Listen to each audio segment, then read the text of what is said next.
বিড়াল অনেকেরই প্রিয় পোষ্য। একসময় পোষ্য বিড়াল একেবারেই ঘরের সদস্য হয়ে যায়। সারাক্ষণের সঙ্গী এই ছোট্ট সুন্দর প্রাণীটি। তবে একটি বিড়ালকে বেশি দিন সঙ্গে রাখা যায় না, কারণ বিড়ালের আয়ু মানুষের মতো এত বেশি নয়। খুব বেশি হলে ১৩ থেকে ১৫ বছর। তবে ইংল্যান্ডে বসবাস করা বিড়াল মিলির বয়স এখন ২৯ বছর।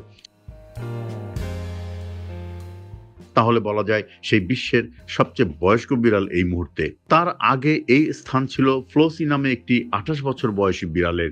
যদিও Guinness book of world record এখন মিলিকে স্বীকৃতি দেয়নি, তবে খুব শিগগির সেই ঘোষণা আসতে পারে। মিলির বয়স যখন ৩ মাস, তখন লেসলির স্ত্রী তাকে বাড়িতে নিয়ে আসেন। তখন থেকে মিলি তাদের সঙ্গে আছে। লেসলির মতে মিলির জন্ম ১৯৯৫ সালে। তিনি তার পরিবারের সদস্য বলে মনে করেন বিড়ালটিকে। লেসলি গ্রিনহপ বলেছেন, আমি আমার স্ত্রীর স্মরণে মিলিকে উপাধি দিতে চাই। এই খেতাব তার নামেই থাকবে। প্রত্যেকেরই জানা উচিত যে ও কতটা দুর্দান্ত বিড়াল। লেসলি গ্রিনহপ আত্মবিশ্বাসী যে মিলি বিশ্বের সবচেয়ে বয়স্ক জীবিত বিড়ালের মুকুট পাবে।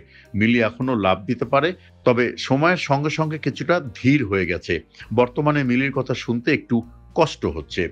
লেসলির দাবি, মিলিকে কখনো পশু চিকিৎসকের কাছে নিতে হয়নি। সে মুরগির এবং পুরিনা বিড়ালের জন্য যে প্যাকেটজাত মিশ্র খাবার আছে সেগুলি খায়। এছাড়া সে টিনজাত টুনা খেতে ভীষণ পছন্দ করে।